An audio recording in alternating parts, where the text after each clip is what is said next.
Dans ce tutoriel, je vous invite à découvrir le téléchargeur de photos.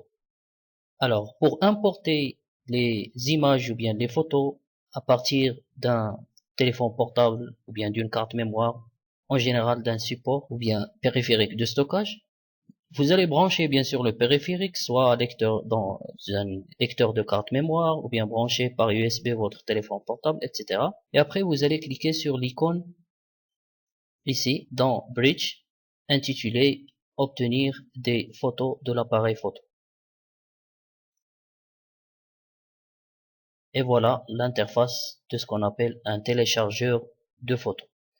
Là, la première chose, il faut choisir ici le périphérique, soit carte mémoire ou bien téléphone, etc. Pour moi, je vais voir des photos qui se trouvent dans une carte mémoire.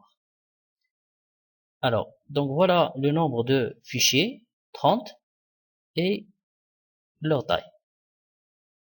Là, je peux choisir l'emplacement dans lequel ils vont être posés, bien importer le dossier. Là, je peux choisir le dossier dans lequel ils vont être copiés. Créer des sous-dossiers. Je peux créer des sous-dossiers, par exemple, selon la date du jour, la date de vue, etc. Ou bien un nom personnalisé que je vais indiquer ici. Par exemple, je sais pas, formation, par exemple, MOS, etc. Là, on va voir la méthode comment renommer les fichiers, soit la date du jour, etc. ou bien un nom personnalisé que je vais donner, formation, MOS par exemple, plus 1. Ça veut dire quoi? Ça veut dire que il va nommer, bien renommer les images, les photos, il va donner à chaque image le nom, bien sûr ici tapé avec un numéro. Alors ouvrir dans Adobe, oui, je peux ouvrir ou pas. Convertir au format DNG. Le format DNG, c'est un format brut qu'on va voir lorsqu'on va aborder Camera Raw. On peut cocher aussi supprimer les fichiers d'origine et ça va supprimer bien sûr les images de la carte mémoire. Je vais pas faire.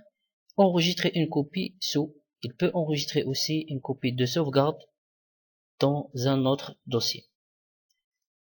Alors, on va cliquer sur la boîte des options avancées un petit peu.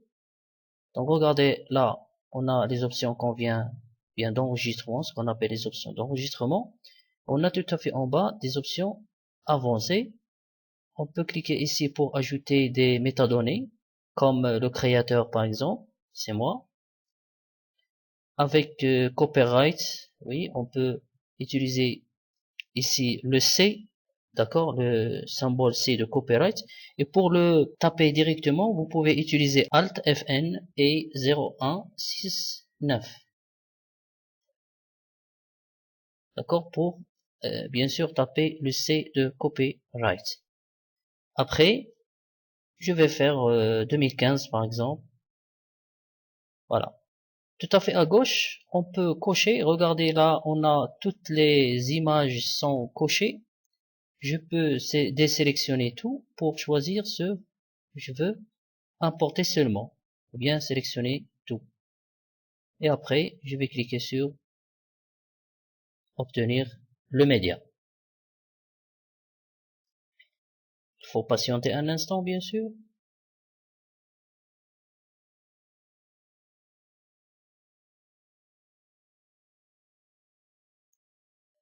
Et voilà. Regardez, les images sont bien importées. Ils sont nommés, regardez, donc formation MOS 3.0, 1, 3.0 et 1, et formation MOS 3.0, 2, 3, etc. Voilà. Et comme ça, vous pouvez importer vos images, sélectionner ce que vous voulez, etc. Merci.